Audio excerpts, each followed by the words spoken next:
This free step-by-step video comes to you directly from Haynes. You can complete more than 200 jobs on this vehicle when you purchase the complete Haynes online manual at haynes.com. Place chocks each side of the front wheels, then pull the plastic wheel trim from the wheel. Using the special anti-theft wheel bolt adapter where necessary, slacken each of the wheel bolts half a turn. Position the head of the jack under the reinforced section of the door sill flange, then raise the vehicle until the wheel is clear of the ground. Support the vehicle with an axle stand under the reinforced section of the sill flange. Fully unscrew the bolts and remove the wheel.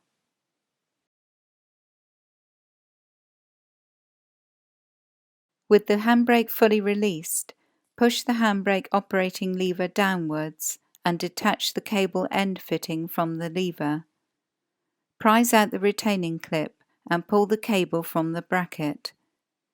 Counterhold the guide pin with an open-ended spanner, then unscrew the upper guide pin bolt. Remove the lower guide pin bolt in the same manner. Slide the caliper from place and suspend it from the suspension strut using a length of wire. Pull the inner pad from the caliper mounting bracket, followed by the outer pad. Remove the lower and upper guide plates. Measure the thickness of the pad friction material. If any pad is worn down to 2 mm or less, all 4 rear brake pads must be renewed. Clean the caliper and mounting bracket with a soft brush and brake cleaner. If new brake pads are to be fitted, the caliper piston must be pushed back into the cylinder to allow for the extra pad thickness. Clamp the rubber hose to prevent any dirt being forced back up into the hydraulic system. Remove the dust cap and fit a spanner to the bleed screw. Attach a hose to the bleed screw with the other end in a suitable container. The piston must be rotated clockwise at the same time as it's pushed back. This is best achieved using a piston retraction tool, although it is possible using a pair of 90-degree circlip pliers. Open the bleed screw 90 degrees and push the piston fully back, rotating it clockwise into the caliper body. The displaced fluid will flow into the container. As the piston comes to a stop, close the bleed screw. Once the piston is fully retracted, unscrew it slightly until the next piston cutout is visible through the rear of the caliper. Remove the retraction tool, disconnect the hose, remove the spanner, and refit the dust cap. Don't forget to remove the hose clamp. Press the upper and lower guide plates onto the bracket. Apply a thin smear of high-temperature grease to the pad contact points on the guide plates. Take care not to get any grease on the disc face.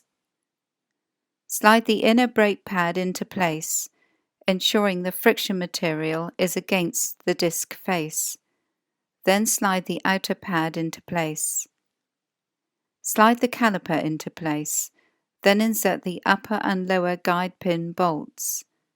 Tighten the guide pin bolts to the specified torque.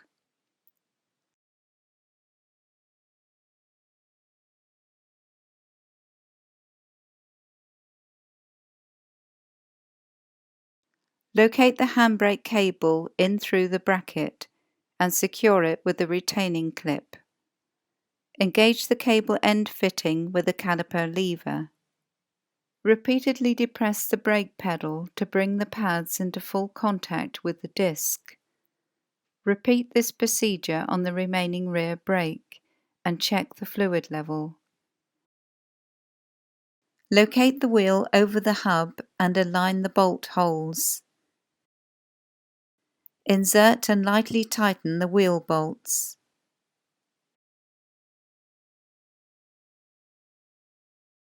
From inside the vehicle, Unclip and remove the access panel in the center console beneath the handbrake lever. Using a deep socket, turn the cable adjuster nut anti-clockwise to remove all tension from the cables. Depress the foot brake 5 times, then fully apply and release the handbrake lever 5 times. With the handbrake lever set on the second notch of the ratchet mechanism, rotate the adjuster nut clockwise until a reasonable amount of force is required to turn each wheel. The force required should be equal for each wheel. Now pull the handbrake lever up to the third notch of the ratchet mechanism and check that both rear wheels are locked. Once this is so, fully release the handbrake lever and check that the wheels rotate freely. Check the adjustment by applying the handbrake fully whilst counting the clicks emitted from the handbrake ratchet and, if necessary, readjust. With the adjustment correct, refit the access panel to the center console. Remove the axle stand and lower the vehicle to the ground. Tighten the wheel bolts to the specified torque. Align the cutout in the wheel trim with the tyre valve, then press it firmly into place. Open the driver's door and pull the bonnet release handle. Lift the safety catch lever and fully open the bonnet. Unclip the support prop from the front panel. Then locate the end of the prop into the slot on the bonnet underside.